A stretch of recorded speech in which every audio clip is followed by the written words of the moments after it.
ಜೀರ್ಣಕ್ರಿಯೆ ಬಹಳ ಗಟ್ಟಿಯಾಗಿದೆ. ಜೀರ್ಣಕ್ರಿಯೆ ಬಾಯಿಯಿಂದ ಪ್ರಾರಂಭವಾಗಿ ಗುದದ್ವಾರದಿಂದ ಹೊರಹೋಗುತ್ತದೆ. ಆಹಾರವು ಹಲ್ಲುಗಳ ಸಹಾಯದಿಂದ ಚಿಕ್ಕ ಚಿಕ್ಕ ತುಂಡುಗಳಾಗಿ ಕತ್ತರಿಸುತ್ತವೆ. ಲಾಲಾರಸ ಗ್ರಂಥಿಯು ಲಾಲಾರಸ ಬಿಡುಗಡೆ ಮಾಡುತ್ತದೆ.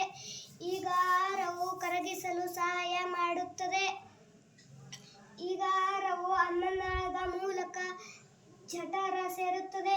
ಜಠರದಲ್ಲಿ ಹೈಡ್ರೋಕ್ಲೋರಿಕ್ ಆಮ್ಲ, ಪೆನ್ಸಿನ್ ಮತ್ತು ರೆನಿನ್ ಎಂಬ ರಾಸಾಯನಿಕಗಳು ಬಿಡುಗಡೆಗೊಂಡು ಆಹಾರವು ಜೀರ್ಣ ಮಾಡುತ್ತವೆ. ಜಠರದಲ್ಲಿ ಆಹಾರ 3 ರಿಂದ 4 ಗಂಟೆವರೆಗೆ ಇರುತ್ತದೆ. ನಂತರ ಸಣ್ಣ ಕರಳಿಗೆ ಸೇರುತ್ತದೆ. ಸಣ್ಣ ಕರಳಿಗೆ ಚಲಿಸುತ್ತದೆ.